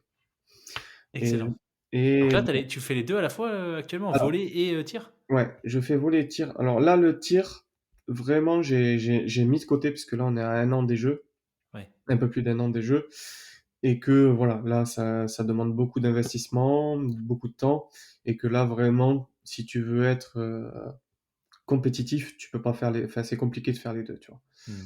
Parce que, bon, je fais pas que ça aussi, et que à côté, t'as ta vie de famille, voilà. Euh, Il y a un moment, en fait, t'es pas payé, t'es pas truc, tu peux pas non plus consacrer Eh ouais. H24, tu vois, parce qu'on est sportif de haut niveau, mais on n'est pas pro. Donc, il faut bien faire la différence. On a juste un statut en tant que sportif de haut niveau. On est sur liste Eh oui. ministérielle, mais en fait, ça nous appartient de plus, quoi. Donc, voilà. Et du coup, là, le tir, je l'ai un peu mis de côté, mais la Fédé, voilà, on a passé un marché, en gros, enfin, j'ai passé un marché avec la Fédé en leur disant, voilà, je suis sur les deux, je viens pour les entraînements jusqu'à maintenant, si vous avez les fonds, si vous pouvez vous permettre. Ils m'ont dit, oui, oui, il n'y a pas de souci, tant qu'on a les fonds et tout, on t'invitera. Mais là, à un an, un peu plus d'un an, pour moi, c'est compliqué là de pouvoir faire les deux choses en même temps. Euh, Sachant qu'en plus, pour le tir pistolet, je ne le ferai pas pour les JO de Paris. Puisqu'en France, déjà, ils veulent pas que tu cumules deux sports et que d'un autre côté, enfin, ils ont pas tort parce que c'est compliqué d'être compétitif sur deux sports Ouais. comme ça. Ou au moins, c'est deux sports que je pratique. Euh, Et du comment coup, comment t'as fait l'arbitrage du coup? Pourquoi le volley plutôt que le tir? alors pourquoi le volley? C'est parce que le volley, on est qualifié d'office. Puisque c'est la France qui reçoit, du coup, les équipes Ah, collectives sont qualifiées d'office. Donc, personnellement, on n'est pas qualifié d'office, mais l'équipe est qualifiée d'office. Et normalement, enfin, en un an, il va pas avoir un magicien à part il y a un minibus de volleyeurs qui se cartonnent et qui deviennent Andy et ils nous prennent toutes les places, quoi. Mais sinon, voilà.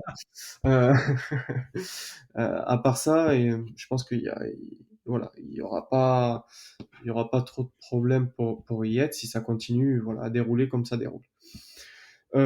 C'est pour ça ce choix-là, sachant que après, pour les autres, si je continue à voir sur les JO d'après ce que j'ai fait pour le tir, il faut se qualifier et il faut être dans les 8 meilleures équipes mondiales.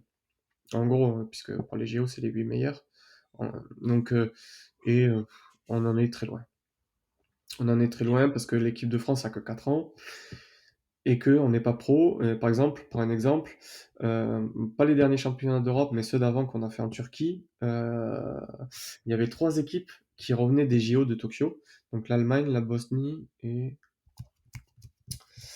je sais plus qui c'est la troisième équipe. En gros, l'Allemagne, pour avoir bien discuté avec eux, ça faisait 2 mois qu'ils étaient revenus des JO. En équipe nationale, ils avaient 70 heures d'entraînement déjà. Nous, on en Ah avait ouais. 15. Ah ouais, OK. Voilà.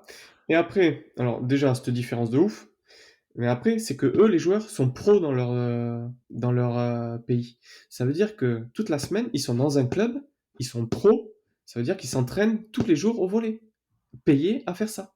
Ouais, Donc, comparé à nous, où, en gros, jusqu'à il y a 2 ans, on avait 2 heures par semaine dans un club, le soir, quoi. ouais. Du coup, au fur et à mesure, on a réussi à débloquer d'autres créneaux. On a réussi à débloquer des créneaux au Krebs aussi à côté de chez nous, parce qu'il y a les JO et que voilà, on est en équipe de France et du coup, on a un peu plus les portes ouvertes. Du coup, on a 4 à 5 créneaux par semaine de 2 heures, tu vois. Donc, ça commence à être un peu plus cohérent. Mais comparé à des joueurs ou à une équipe entière qui sont pros dans leur pays à faire que ça, et puis Ouais, même c'est quand clair, tu tu vois peux pas rivaliser, hein.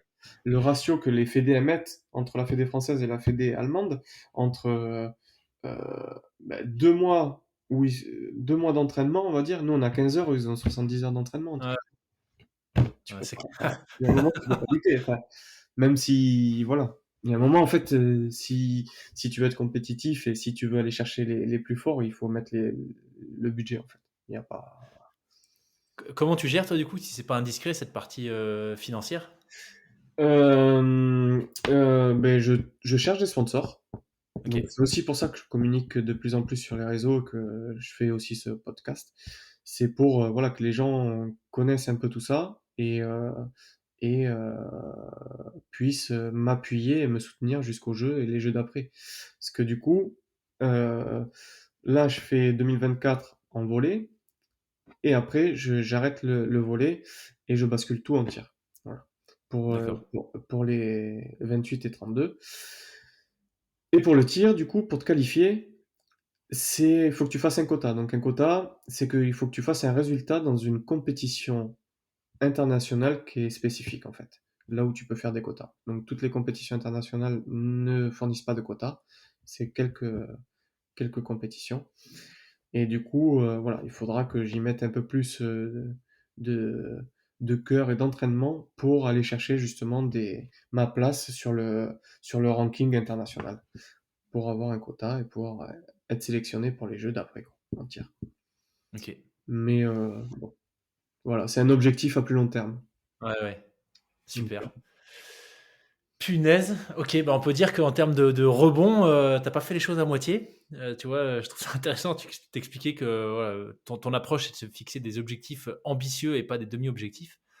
intégrer 2 équipes de France différentes, se projeter déjà sur 2032 pour les prochains JO, enfin les JO d'après les prochains. Je trouve ça assez, enfin c'est hyper inspirant. Tu dirais que, tu vois aujourd'hui, donc c'est quoi, c'est 2016, Ouais. punaise, j'arrive plus. 7 ans après, c'est ça, 7 ans après Là, l'accident. ouais, on va arriver sur les 7 ans là, après Ouais. l'été. Euh, tu dirais qu'il te reste des choses à faire pour considérer que tu as complètement rebondi, que tu as su transformer cet accident en expérience vers un nouveau départ? Est-ce qu'il y a des objectifs, tu vois, que tu n'as pas encore lancés? Ouais, enfin, un des gros objectifs que je m'étais mis et qui était à la base prévu pour faire ma reconversion professionnelle, c'était pilote d'avion. Ah ouais, Et bah, tu vois, j'ai toujours kiffé l'aéronautique, j'ai toujours, bah, en étant para, et puis je continue à l'heure actuelle, je ressaute. Oui, je suis, ah oui, c'est pareil, j'ai oublié tout le step para et soufflerie aussi. Parce que quand je suis sorti de l'hosto, je voulais absolument ressauter en parachute, mais tout seul. Et du coup, bah, j'ai fait les démarches qu'il fallait et je ressaute tout seul en parachute. Je suis le seul en c'est énorme. France à ressauter. Voilà. Bon, ça n'a pas été évident, mais voilà. Et à côté, je fais aussi de la compétition en soufflerie. Para, j'ai pas eu l'occasion, je devais en faire, mais il s'est passé certains trucs qui ont pas pu, qui ont donné que j'ai pas pu y être. Mais du coup, je fais de la soufflerie en compétition. Donc la soufflerie, c'est de la simulation de chute libre dans un tube en verre, hein. Et du coup, en 2022, j'étais vice-champion du monde. Et cette année, je suis troisième. Donc voilà. C'est énorme. Oh punaise, ok. Mais du coup, c'est quoi? T'es évalué sur quoi pendant ce type de compétition? Je connais pas du tout. Tu dois Pour, faire des figures, tu dois. pour la soufflerie, ils ont mis en place un parcours. Donc c'est un parcours à effectuer en moins de temps possible. Voilà. C'est un D'accord, chrono. Tout le monde a le même parcours. Par contre, suivant ton handicap, t'as pas le même coefficient. Donc ton temps pur, on va dire, ton temps brut que tu sors de ton chrono, il est multiplié par ce coefficient ouais, et ce qui te donne un temps réévalué qui est le temps final qui est pris en compte. Voilà. d'accord, ok. Donc, si tu veux, l'année dernière, c'était la première Coupe du Monde qui était mise en place. Donc, ils cherchent encore, tu vois, encore cette année, les coefficients n'étaient pas très, très au point.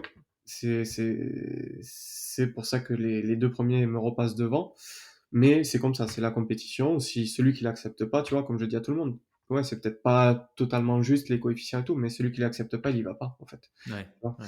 Après, c'est à moi d'être encore meilleur, puis voilà. Donc voilà. Et en para, après, j'aurais dû faire de la précision d'atterrissage. Donc c'est un plot. Enfin, tu as une cible en mousse et tu dois atterrir. Après, tu as une pastille de à peu près 2 euros qui est au centre et il faut que tu atterrisses le plus précisément possible, quoi. Et en VR aussi. Donc en VR, c'est le vol relatif. C'est là où tu es à plusieurs à plat et tu fais des figures. Tu viens Ah t'apponter ouais. en fait et bah, tu as des figures imposées. Il faut que tu fasses le max de tours. Voilà, que tu sois le plus propre. Donc, mais j'espère pouvoir le faire cette année, ça. Et puis voilà. Et du coup, pour revenir sur bah, tout ce qui est l'aéro, donc pourquoi le para aussi, mais aussi les avions et tout, parce que bah, j'ai toujours kiffé ça, tu vois, et j'ai toujours rêvé de passer mon brevet de pilote d'avion. Au début, quand j'étais plus jeune, j'avais pas forcément l'argent voulu pour Ouais. pouvoir le faire. Et quand j'ai eu l'argent grâce à l'armée, bah, j'avais plus le temps. Ouais. Le classique. Voilà. Et où je n'ai jamais pris le temps aussi de pouvoir le faire. Mais bref, et du coup, quand j'ai eu l'accident, j'ai découvert que même sans les guibolles, on pouvait piloter des avions. Et j'ai commencé à faire ma reconversion en fait là-dedans, en tant que pilote. Donc j'ai commencé, j'ai entre 5 et 10 heures d'avion de pilotage là. Et si tu veux, tu peux piloter jusqu'à 15 heures, sans avoir l'aptitude médicale. Voilà. Ok. Donc moi je voulais commencer voir si c'était viable. C'était viable, voilà, ben, mon instructeur il m'a dit que c'était viable et tout. Du coup, j'ai été passer mon aptitude médicale, mais qui a été un peu compliqué. Et tu vois, donc ça va faire, bah, c'était au premier confinement, donc c'était un peu avant le premier confinement, donc ça va faire 3 ans. Et j'ai toujours pas mon aptitude médicale. parce que si tu veux, l'aptitude médicale, il faut que tu ailles dans un centre d'expertise médicale de l'aéronautique qui est euh, souvent, enfin, les leaders, c'est les CEMPN, c'est les hôpitaux militaires, en fait, qui ont un pôle exprès. Et moi, vu que je suis en dérogation sans les jambes, il faut que j'aille à Paris, à Percy, là où j'ai été hospitalisé. Et si tu veux, la psy a fait son compte rendu, donc je prenais plus de cacheton, je prenais plus rien depuis que je suis sorti, enfin avant de sortir de l'hôpital. Mais je viens de voir le compte rendu qu'elle a fait là dernièrement, et en fait, elle met un avis positif, mais en fait, elle tourne tout son compte rendu avant en négatif, tu vois, dans la négation. Et du coup, c'est la DGAC, donc la direction de l'aviation civile, qui te valide vraiment ton aptitude. Et du coup, quand ils ont reçu le compte rendu, ils comprenaient pas. Et pour eux, pour les avoir eu au téléphone après, en fait, pour eux, je prenais des cachetons encore antidépresseurs, tu vois. Et forcément, pilotage d'avion, là, Ouais. des cachetons antidépresseurs. Donc je leur dis, oui, je comprends bien, mais en fait, il y a un moment, il faut que vous puissiez. En fait, il y a une mauvaise communication entre les deux services, et c'est un peu compliqué. Donc là, j'ai tout remis à plat la fin d'année et j'attends la décision, la dernière décision là, puisque j'ai fait un recours. Donc voilà. Et à côté de ça, du coup, j'ai passé mon brevet du LM, parce que je sais pas si tu connais un peu l'aéronautique. Pas Euh, très bien, non. donc t'as le pilote d'avion, mais après t'as l'ultra léger. Et l'ultra léger, en fait, c'est l'ULM. Et t'as plusieurs catégories. Donc quand je suis sorti de l'hôpital, j'avais déjà fait le paramoteur, si tu veux. Et tu as d'autres catégories qui sont l'hélico, le gyroscope et le multi-axe. Mais multi-axe, en fait, je vais te montrer une photo là, c'est type avion en fait.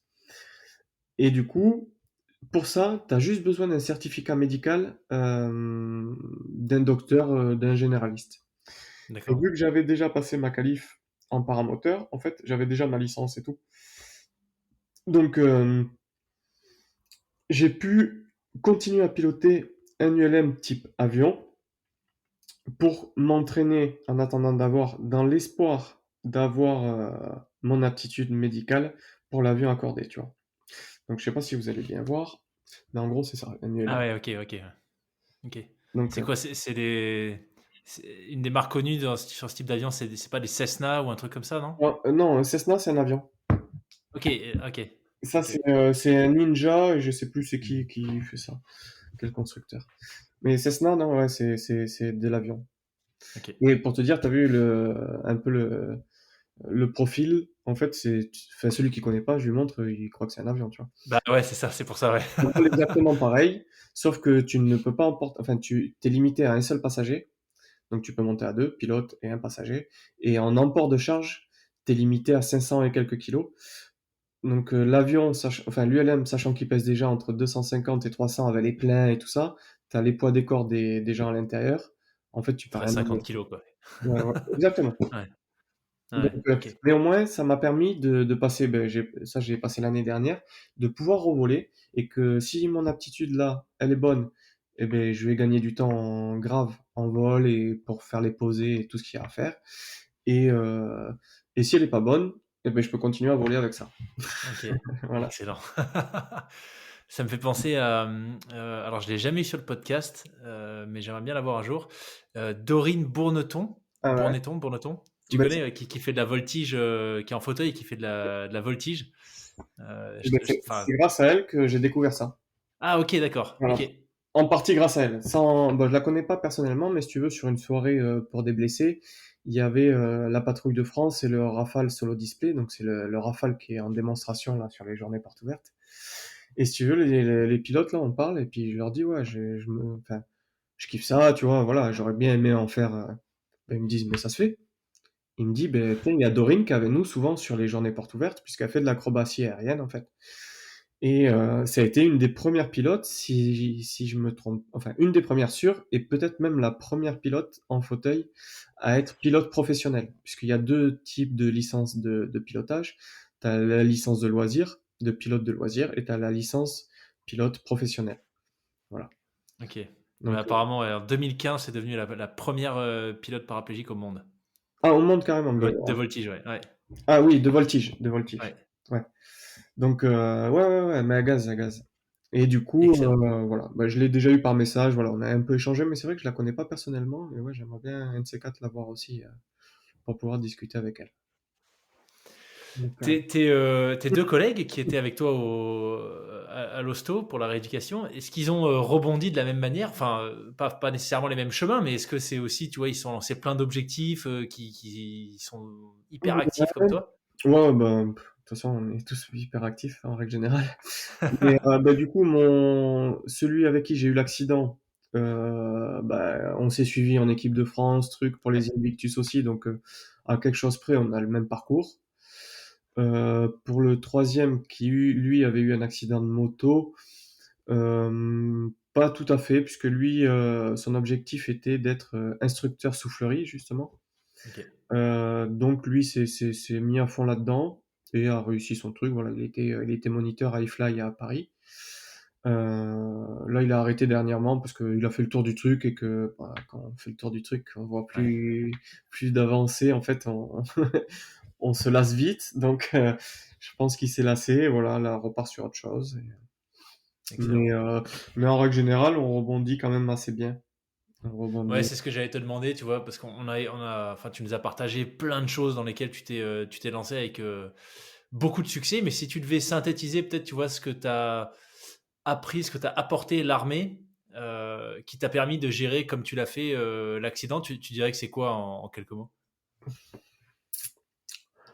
Euh, la connaissance de soi, se Ah, je m'attendais connaître, pas à ce que tu dises ça. Ok.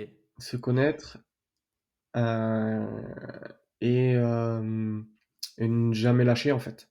Ouais, Tu vois. Mais je pense que ça va avec parce que de te connaître, tu sais où sont tes limites et tu sais te gérer dans ton effort aussi. Et jamais lâcher, c'est parce que en fait, tu peux être ce que j'expliquais là. Tout le monde a un peu une image des FS, grand, costaud, la mèche sur le côté. Et absolument pas en fait. Pour avoir fait de la formation, tu vois. euh, enfin, pas souvent, mais j'ai des potes qui sont un peu gras du bide. Bon, c'est pas des loukoums non plus, tu vois. Mais c'est loin d'être l'image du FS type. Mais pourtant, psychologiquement, ben gros, je te les mettrais 10 000 fois à côté des costauds là que je vois à la salle, par exemple, ou ce que tu veux, et je parierais mes jambes sur mes potes, tu vois. Parce que ouais, je sais que psychologiquement, même à terre, ils vont essayer de se relever, ils lâcheront jamais, tu vois. Alors que l'autre, il va être devant un mur, il sera peut-être même pas à terre, qu'il va abandonner, tu vois. ouais, Et ça, ben, c'est encore une fois, on revient sur la psychologie et la tête, ce que tu as dans la tête. Tu vois, c'est quand la tête elle veut, en fait, le reste suit. Mais vraiment. Puis même quand tout va bien. Hein. Donc c'est c'est exactement ce que nous disait souvent quand les épisodes quand je les communique, je mets un extrait, tu vois, qui moi m'a marqué par rapport à ce que les invités partageaient. Et celui qui m'avait marqué pour Teddy, c'était exactement ça. Teddy, donc le premier commando marine que j'avais reçu sur le podcast, c'était le physique a ses limites, mais le mental n'en a pas. C'était vraiment ce qu'il partageait par rapport. Parce que les commandos, d'ailleurs, on n'a pas trop parlé de ta sélection au CPA 10, mais les commandos, il y a ce qu'on sait en tout cas en tant que civil, c'est que la phase de sélection avec ce fameux stage, etc., elle est extrêmement difficile. Ils dorment très peu, c'est physiquement éreintant. On en a beaucoup parlé avec Teddy. Il nous expliquait, tu vois, qu'à la fin du stage, il était capable de s'endormir avec la tête dans une flaque d'eau et une narine sous l'eau, tu vois. Mais que malgré tout ça, à aucun moment il a arrêté. Et pareil pour ses collègues. Euh, et donc c'est ça qui faisait qu'il voilà, il disait que pour lui le mental finalement a pas de limite. ah, ouais, Je c'est trouve ça sûr. assez intéressant de voir que tu vois, c'est un peu ce que tu partages. Enfin, c'est carrément ce que tu partages aussi. Après, voilà, on n'a pas vécu les mêmes formations, on n'a pas vécu mais on vit les mêmes missions. Ouais, Et, et en gros, enfin, la base des commandos, c'est voilà, c'est quand même ça. Il faut que tu sois fort psychologiquement, sinon tu peux pas faire ouais, ce que tu fais. Tu vois. Donc, ça fait partie des choses. Et puis, pendant tes formations, on t'emmène à te connaître, parce que c'est bien d'être le plus fort du monde, de ce que tu veux. Mais en fait, comme je te disais tout à l'heure, si tu t'es devant un mur et t'es plus capable de le monter ou trouver une solution pour le monter, en fait, tu vois rien. Et rien de tel que t'emmener au bout de toi. Enfin, les instructeurs t'emmènent au bout de toi parce que toi, tu veux, tu voudrais pas faire ça. Mais pour t'apprendre à te connaître en fait, tu vois. Ouais. Et oui, sur des semaines, je sais qu'il y a eu pendant des formations, sur une semaine, on a dormi 4 heures, tu vois. Et j'avais des hallucinations quand je marchais, j'avais des trucs, je dormais dans la neige, voilà, on était vers Mont-Louis là, il y avait de la neige jusqu'aux genoux et je dormais dans la neige sans pendant 10 minutes, tu vois, le temps de te poser, tu te mets en boule là et ça suffit, tu vois. Ouais. Et, et dans de la flotte, dans des trucs, voilà, c'est. Et t'apprends à te connaître comme ça en fait. Et là, tu connais tes limites en fait. Et tu sais te gérer, tu sais encore mieux te gérer. Hmm. Donc, ouais, le psychologie et puis même pour la reconstruction après, tu vois, par rapport à l'accident, c'est ça qui m'a sauvé aussi parce que le physique m'aide, oui, certes, mais en fait, quand t'as plus de psychologie à côté, c'est mort. Comme je te disais, Ouais. quand je me voyais au fond du trou, je me voyais au fond du trou, mais vraiment, je me disais, mais c'est pas toi, sors-toi les doigts, tu vois, non, quand il veut pas, tu vois. Donc après, faut peut-être des éléments déclencheurs. Il faut te sortir les doigts et te forcer même quand tu veux pas, tu vois. C'est pas facile, c'est pas évident, mais euh, tout est faisable en fait. Tout est faisable. Hmm. Donc Tes expériences, que ce soit le drone ou la façon dont toi tu t'es reconstruit, est-ce que l'armée te demande de les partager, tu vois? Est-ce que c'est valorisé entre guillemets pour aider peut-être tu vois, de futurs collègues ou non, très peu, très peu, ok, très peu. Après, un rétex a été fait par rapport à l'accident et voilà, ouais, ça oui. Mais après sur peut-être des interventions annexes sur la reconstruction par le sport, sur le mental et tout, non, non, très très très peu. Ouais. ok, ok, Donc, j'essaie de le faire plus dans le civil pour trouver des sponsors dans des entreprises, tu vois, par ouais, exemple. Parce que je sais qu'ils sont friands d'un peu tout ça. Je le fais dans les écoles et enfin, tout ce qui est établissement scolaire, mais sans forcément, enfin, sans facturer. Je le fais à titre gratuit et surtout pour changer les futures mentalités sur le handicap. Parce que les futures générations, c'est eux. Ceux qui bossent et ceux qui sont déjà dans le boulot, c'est pas trop tard, mais ils sont déjà avec des idées conçues, voilà, même si tu peux faire changer, mais vraiment la future génération, c'est ceux qui sont actuellement scolarisés. Et du coup, là, je table plus sur le handicap et tout ça. Euh, pour montrer que tout est possible. ouais.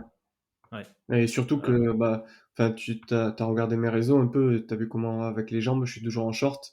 Les gamins, quand ils te voient y arriver, truc, bah, en plus, ils savent que tu sors de l'armée, pas forcément les forces spéciales, puisque on, on pointe pas forcément ça du doigt, mais voilà, ils kiffent ça. Donc, et puis ils te voient y arriver en mode Iron Man ou Robocop. Tu sais.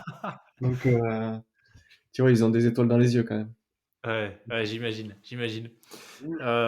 D'ailleurs, petite parenthèse, mais t'expliquais que quand tu as commencé la rééducation, tu peinais à soulever 500 grammes dans chaque bras. Mm. Alors moi, j'étais en vidéo, les gens le verront pas, mais là, par curiosité, parce que je vois tes bras, tu soulèves, t'es de retour à 120 kilos là en développé couché ou pas? Ouais, j'ai fait en fin d'année, j'ai fait 130, 130 et quelques, je sais plus combien j'ai Ok.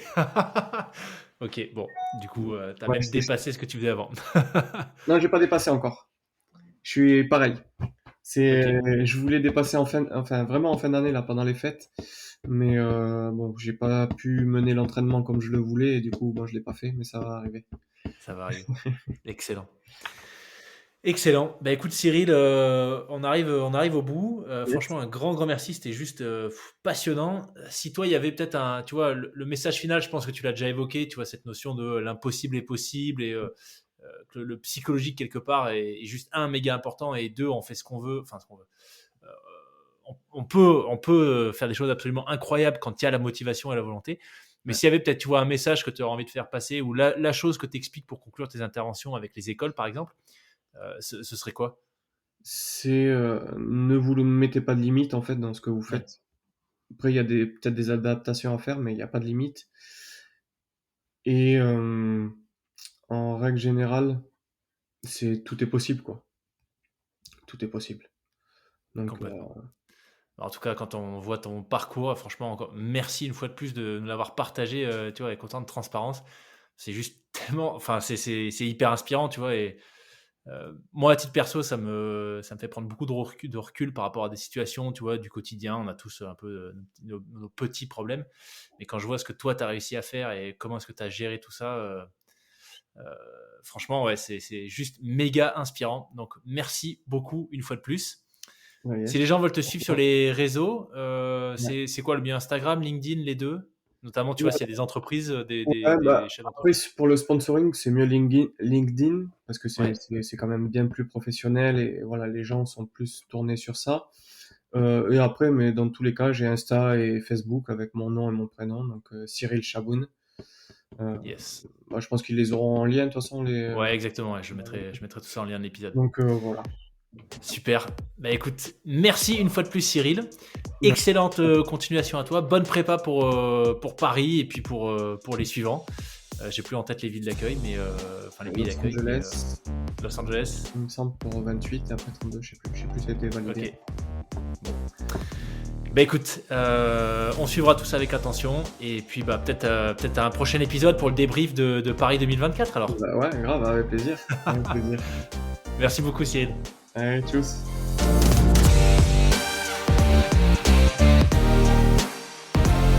Merci d'avoir écouté l'épisode dans son intégralité. J'espère que vous avez pris autant de plaisir que ce que j'en ai eu à l'enregistrer. Si vous avez des feedbacks, vous pouvez me contacter sur le compte Instagram du podcast, lesfrappés.podcast ou par email à hello@lesfrappés.com. Je fais mon maximum pour que vous viviez de super expériences audio avec mes invités. Chaque épisode demande beaucoup de temps et d'énergie. Si vous appréciez mon travail, la meilleure façon de me soutenir, c'est de partager cet épisode à au moins 3 personnes qui aiment se dépasser. Si vous écoutez le podcast sur Apple Podcast ou Spotify, prenez quelques secondes de votre temps maintenant pour m'y laisser une note 5 étoiles et un commentaire. Merci beaucoup pour votre fidélité, à la semaine prochaine pour un nouvel invité.